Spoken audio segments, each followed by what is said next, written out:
तुल्लाहि व बरकातुहू। अल्हम्दुलिल्लाहि वहदा वस्सलातु वस्सलामु अला मन ला नबिय्य बअदा। अम्मा बाद क़ाल अल्लाहु सुब्हानहु व तआला अऊज़ु बिल्लाहि मिनश शैतानिर रजीम बिस्मिल्लाहिर रहमानिर रहीम व वस्सैनल इंसाना बिवालिदैहि इहसाना हमलतहु उम्मुहु कुरहा व वदअतहु कुरहा व हम्लुहु व फिसालुहु सलासूना शहरा। आदरणीय अध्यक्ष एवं महोदय, प्रिय सज्जनों, आज इस सालाना 27वीं अंजुमन में जिस विषय को लेकर आपके सामने उपस्थित हुआ हूँ वो है माता पिता की ममता। मेरे प्रिय सज्जनों, माँ ये कितना प्यारा शब्द है। इस संसार में इस शब्द का उदाहरण नहीं मिल सकता।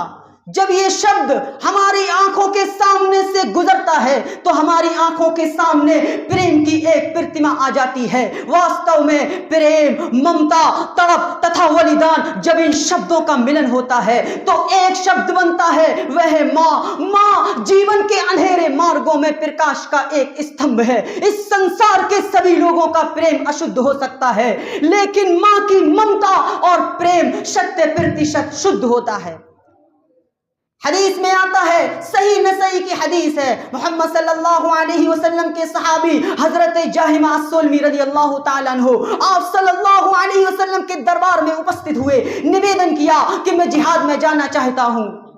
आपने प्रश्न किया, हल्लका मिन उम्मिन, क्या तुम्हारी माँ जीवित है? सहाबी ने उत्तर दिया, अल्लाह के रसूल मेरी माँ जीवित है। फिर आपने आदेश दिया, फरमाया फअल्ज़महा फइन्नल जन्नत तहता क़दामिहा, जाओ अपनी माँ की सेवा करो। फइन्नल जन्नत तहता क़दामिहा, क्योंकि स्वर्ग माँ के चरणों में है।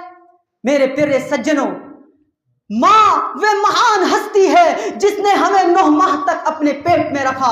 हमारे स्वास्थ्य पर बुरा प्रभाव न पड़े इसलिए उसने अपनी इच्छित वस्तुओं तथा पसंदीदा भोजन को त्याग दिया और अपने रक्त को दूध के रूप में हमें पिलाया। हमारी एक आह पर हमारे माता पिता ने अपनी रातों की नींद त्याग दी। जब कभी हमको पीड़ा पहुंची तो सबसे पहले हमारी माता पिता की आंखों में आंसू आए। जैसा कि पवित्र ग्रंथ कुरान में वर्णित है, ववस्सैनल इंसान बिवालिदैहि इहसाना, अर्थात हमने मनुष्य को अपने माता पिता के साथ सद्य व्यवहार करने का आदेश दिया। हमालतहु उम्मुहु कुरहा व वदअतहु कुरहा, उसकी माँ ने उसको दुख झेल कर गर्भ में रखा। वो हमलुहु, और दुख सहन कर उसको जन्म दिया। व फिसालुहु सलासूना शहरा, और उसके दूध छुड़ाने की अवधि 30 महीने की है। मेरे प्रिय साथियों, आज हम समाज पर नजर डालें तो बहुत सारे लोग ऐसे हैं जो अपने माता पिता की थोड़ी बहुत सेवा करते हैं और ये सोचते हैं कि हमने उनका हक अदा कर दिया। परंतु याद रहे, तुम जीवन भर उनकी सेवा करते रहो फिर भी तुम उनके उपकारों का बदला नहीं चुका सकते। जैसा कि हदीस में आता है, अब्दुल्लाह बिन उमर रज़ियल्लाहु ताला अन्हु ने एक सहाबी को देखा कि वो अपनी माँ को अपनी पीठ पर बिठाकर पवित्र काबा की परिक्रमा करा रहा था। उसने अब्दुल्लाह बिन उमर रज़ियल्लाहु ताला अन्हु से प्रश्न किया, क्या मैंने अपनी माँ का बदला उतार दिया? अब्दुल्लाह बिन उमर रज़ियल्लाहु ताला अन्हु ने उत्तर दिया, नहीं नहीं, अभी तो तुमने अपनी माँ की उस एक आह का भी बदला नहीं उतारा।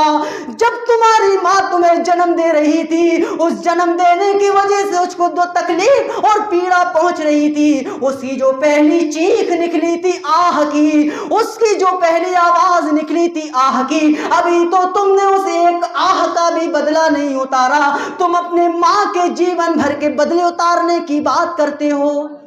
इसी कारण हदीस में माँ की गरिमा एवं सम्मान को बाप के पद से श्रेष्ठ तथा उत्तम बताया गया है। मेरे प्रिय सज्जनों, बुखारी की हदीस में आता है, आय अंतिम संदेष्टा, एक व्यक्ति ने प्रश्न किया, आय अंतिम संदेष्टा, मेरे सद्य व्यवहार का सबसे ज्यादा पात्र कौन है? उसने यही प्रश्न 3 बार किया। आपने तीनों बार यही कहा, तेरी माँ, तेरी माँ। यानी उसने जब चौथी बार प्रश्न किया तब आपने कहा तेरा पिता। यानी माँ का पद बाप के पद से 3 दर्जे ज़्यादा है। मेरे प्यारे साथियों, यदि हम इतिहास पर दृष्टि डालें तो ज्ञात होता है उवैस करनी, मोहम्मद बिन सीरीन, अल्लामा इब्न तैमिया जैसी महान हस्तियों का रहस्य माँ की सेवा करना है। मेरे प्यारे सज्जनों, आखिर में इस आयत पर गौर कीजिएगा, वक़ज़ा रब्बुका अल्ला ताबुदू इल्ला इय्याहु व बिल वालिदैनि इहसाना, अपने वालिदैन के साथ सद्य व्यवहार करो, अच्छा बर्ताव करो और उनकी सेवा करते रहो। अंत में ईश्वर से प्रार्थना है कि वो हम सबको अपने माता पिता की ज़्यादा से ज़्यादा सेवा करने की शक्ति प्रदान करे। आमीन। व आखिरु दावाना अल्हम्दुलिल्लाहि रब्बिल आलमीन। वस्सलामु अलैकुम व रहमतुल्लाहि व बरकातुहू।